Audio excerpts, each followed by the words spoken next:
Governor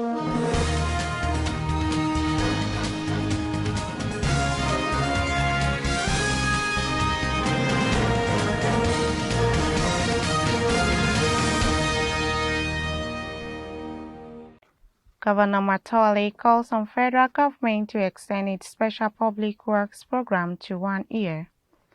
The Chief of Army Staff says they have pushed Boko Haram out of northeast remaining Borno State. Nigeria recorded 290 new cases of COVID-19, second lowest. On business, NSE market capitalization sustains growth with 6 billion naira. And on the international scene, Lebanon's Prime Minister Diab announces resignation of government. Hello and welcome to Svtv News. I am Musa Joy Unyoza. Zamfara State Governor Dr. Bello Matawalle Marado has called on the federal government to extend the period of its designed special public works program from the period of 3 months to 1 year for the purpose of equipping a reasonable number of the nation's unemployed youth for a complete year. The governor made a call when he received the state chairman of the selection committee, Engineer Ahmed Garubanyandi, and other members of the committee who paid him a courtesy call at the Government House Council Chamber, Akuso. The governor said the federal government's special public works program initiated by the Federal Ministry of Labor and Employment is an ideal built and designed for the purpose of reducing the unemployment rate at all levels, which will impact positively in reducing the crime rate in the country. Governor Matawalle further commended President Muhammadu Buhari for creating 774,000 jobs through the extended special public works, in which a reasonable number of unskilled workers will be recruited and a lot of families will feel the essence of the program. He called on the federal government to consider the possibility of extending the duration of the program from the planned 3 months to the period of 1 year, noting that at the end, a lot of the engaged workers will have a reasonable amount to establish other businesses or acquire some working materials that can sustain them over a time. Ahead of commencement of West African Examination Certificate, scheduled to start next coming Monday, the State Chairperson Task Force on COVID-19 and Speaker State House of Assembly, Alhaji Nasiru Mazuma Agaria, has directed the disbursement of personal protective equipment to all public schools in Zamfara State. Items to be disbursed to the state public secondary schools include 15,000 face masks, 100 infrared thermometer, and 50 cartons of sanitizers. Others are 150 wash hand buckets, 50 cartons of different detergents, among other personal protective equipment provided by the State Task Force on Prevention and Control of Coronavirus. Presenting the items to the State Commissioner of Education in his office, the Speaker, Nasiru Mazuma Agaria, represented by the Chairman Subcommittee on Isolation and State Commissioner of Health, Alhaji Yahya Mohammed Kanoma, stated that it is the wish of the committee that all staff and students involved in the examination process are fully protected from the scourge and urge parents to complete state government in this direction. Zamfara State Police Command has arrested some illegal miners suspected to be armed bandits in Zamfara State. An intensive investigation carried out by Daily Post reporter clearly revealed that one big trailer filled with illegal miners were brought into the command for possible investigation. Our correspondent gathered that most of the suspects are not indigents of Zamfara State, as they came from neighboring states. When newsmen contacted the command, it said that the police could not make any official statement until after a thorough investigation is made. However, the people are agitating that the suspect must be prosecuted for the sake of justice, pointing out that there is no way peace would reign in the state without justice. The Chief of Army Staff, Lieutenant General Tukur Buratai, at a meeting with President Muhammadu Buhari on Monday, said that Boko Haram terrorists have been pushed out of all the northeastern states save Borno State. The Army Chief, one of the nation's military commanders whom some Nigerians have called for their sack, said the troops are sharing intelligence to root the insurgent out of Borno. He said there are no Boko Haram terrorists in neighboring states, adding that they have been pushed out and now cornered into Borno State. The Chief of Army Staff said they are coordinating with civil and traditional authorities, mobilizing and reinforcing, and called on Nigerians to be patient. He assured in a statement that they will not relent. Governors of the Northeast Zone met President Muhammadu Buhari and security chiefs at a council chamber of the presidential villa, Abuja, on Monday.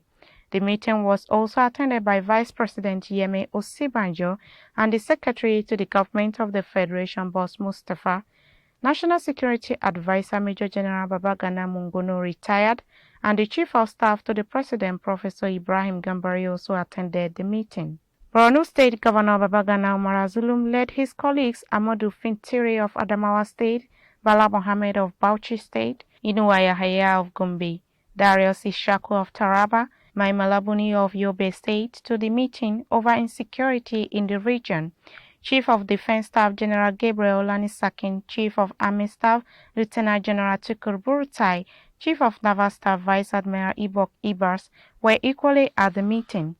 Also present were the Chief of Air Staff Air Marshal Sadiq Abubakar, Inspector General of Police Mohammed Adamu, and the Director General Department of State Services Yusuf Bichi, Director General National Intelligence Agency Ahmed Rufai, Minister of Defense Bashir Magashi, and the Minister of Police Affairs Mohammed Niyadi also attended the meeting. An 11-year-old girl and several women have been abducted by bandits during an attack on Katsina communities. Reports gathered that the two communities were attacked consecutively at a time, with many residents of both towns still missing. An 11-year-old girl, Khadija Mutaka Krufi, is among several girls and women kidnapped by bandits during an attack on Kankara town in Kankara local government area and Krufi town in Krufi local government area in Katsina State on Sunday night. A resident of the area revealed that over 20 houses were razed and a large number of their animals and food items scattered away by the gunmen during the attack.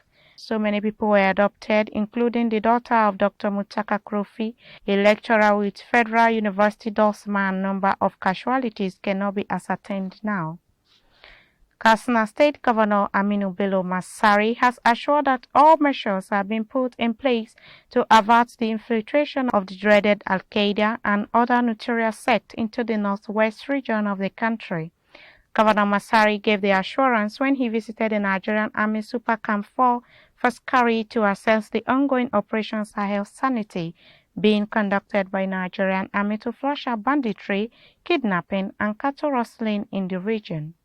He said governors in the northwest region are working tirelessly to checkmate not only the surge of banditry, kidnapping, and cattle rustling, but also to avert the infiltration of the Al-Qaeda and other terrorist groups into the region.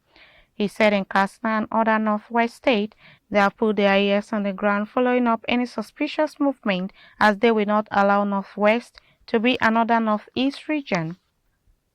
Kano Pasharia Court on Monday sentenced a 22-year-old man to death by hanging for blaspheming Prophet Muhammad. The presiding judge, Kadi Ali Mohammed, gave the judgment after finding Yahya Sharif Aminu guilty as charged. Sharif Aminu, a resident of Sharafai in Kano Metropolis, was accused of committing blasphemy against the Prophet in a song he circulated via WhatsApp in March 2020. After the incident, protesters burned down the singer's family home and led a procession to the Kano Hizbah Command's headquarters in protest against the singer's action. The court has also sentenced one Umar Farouk of Sharada Quarters in Kano Metropolis to 10-year imprisonment for making derogatory statement concerning the Almighty Allah in a public argument. Nigeria on Monday recorded 290 new coronavirus infections, the second lowest daily figure since June 8. 5 deaths were recorded in the last 24 hours, pushing the total number of deaths to 950. Monday's figure is slightly higher than the 288 daily cases recorded exactly 1 week ago. Nigeria has continued to record cases below 500 for the past 2 weeks, a sign that the country's epidemiological curve is heading downwards. The latest figure brings the total number of infections in the country to 46,867, according to the Nigerian Center for Disease Control. The NCDC in its daily update of the infection on its Twitter handle said out of a total 46,867 infected persons so far, more than 33,000 have recovered and have been discharged after treatment in the country's 36 states and the Federal Capital Territory. Managing Director of the First City Monument Bank, FCMB, Adamu Nuru has told the Ayosalami-led panel probing the allegation against Magu that the bank made an error of posting 573 million naira into the church account of Emmanuel Omale. The embattled former EFCC boss Magu had earlier been accused of using Omala, founder of the Divine Hand of God prophetic ministry, to launder funds abroad. These allegations were leveled against him by the Presidential Committee on Audit Recovered Assets. The bank chief executive was invited by the panel as he testified, saying the bank just discovered the mistake upon invitation by the committee 4 years after the money was posted. The bank MD said on January 16, 2016, they made a return to NFIU which indicated that there was a transaction of an inflow of well over 573 million naira. President Muhammadu Buhari has assured the Northeast governors that security will be restored to Borno State, the Northeast, and the nation at large. President Buhari, who was in an emergency meeting with the Southeast governors at the State House, said things would go back to normal as modern military equipment are being imported and victory will be assured. He assured the Northeast governors, especially that of Borno, that they go to bed and wake up thinking about the Northeast and how to secure the country is the responsibility of every government. He said his party campaigned in 2015 on 3 major activities, among which is security of the country. He said the same thing in 2019 and Nigeria believed in what they said. Alright viewers, we're going to short commercial break and when we come back, Standard Voice Television News continues.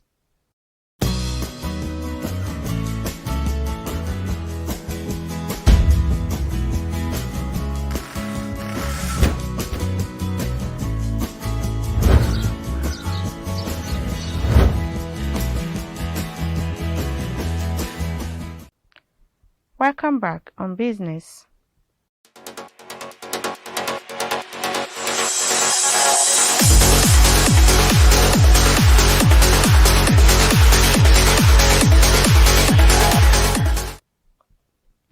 The nation's bourse opened trading for the week on Monday with a loss of 8 billion naira, the first decline in 7 consecutive trading sessions. Specifically, the market capitalization, which opened at 13.063 trillion naira, dipped 8 billion naira, or 0.06% to close at 13.055 trillion naira.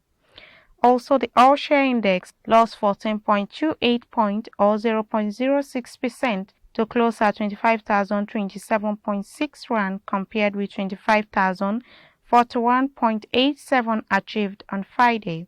Consequently, the month-to-date gain moderated to plus 1.4%, while the year-to-date loss increased to minus 6.8%. The downturn was impacted by losses recorded in large and medium capitalized stock, amongst which are Boa Cement, UACN, Ecobank Transactional Incorporated, Zenith Bank, and United Bank for Africa. On market performance for this week, analysts at United Capital plc said they expected to see some profit-taking activities given the bullish performance in the last 2 weeks. And on the international scene, an image grab obtained by Lebanon's public television network Tele-Liban on August 10, 2020 shows Prime Minister Hassan Diab announcing his government resignation amid popular outrage over the deadly Beirut port explosion. The Premier stepped down on Monday amid fury within and outside his government over the deadly Beirut port blast, which he blamed on the incompetence and corruption of decades-old ruling class. The Premier said today they are heeding the people and their demand to hold accountable those responsible for a disaster. He made a statement in a televised address blaming a corrupt political class that has ruled Lebanon for more than 30 years for the August 4th explosion. He said this is why he is announcing the resignation of the government. That has been the news from Standard Voice Television. To end the news, a quick look at the major headlines. Governor Matawale calls on federal government to extend its special public works program to 1 year. The chief of army staff says they have pushed Boko Haram out of northeast remaining Borno state. Nigeria record 290 new cases of COVID-19, second lowest. On business, NSE market capitalization sustains growth with 6 billion naira. And on the international scene, Lebanon's Prime Minister Diab announces resignation of government. That's the news on behalf of the production crew and head of News and Current Affairs Department, Alhaji Ibrahim Garabatunel. I still remain Mosajoy Onyoda. Stay tuned.